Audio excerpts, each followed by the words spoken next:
Hey friends, if you encounter the error we couldn't find a camera compatible with Windows Hello Face, then please watch this video. I will guide you through the procedure. So before anything else, run the camera troubleshooter. How would you do that? Right click on the start button and select settings from the menu.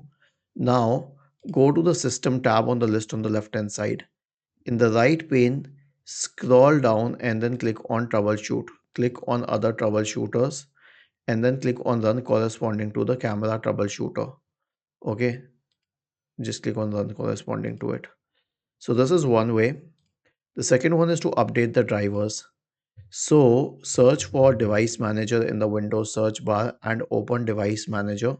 Expand the list for cameras. Right click on the webcam for your system and update it. And if you have another one, then also update that one. And if both of these don't work, then don't go with solutions mentioned on other websites. Simply buy a compatible camera. Go to amazon.com or any such website, go to Best Buy or whatever you like, and then search for a Windows Hello camera. Okay, and then you'll find a lot of options here. You can buy any of the cheaper ones. Was this helpful? If yes, then please subscribe to the channel, and if not, then let us know in the comment section of the video on how we could help you further. Thank you for watching this video and have a nice day.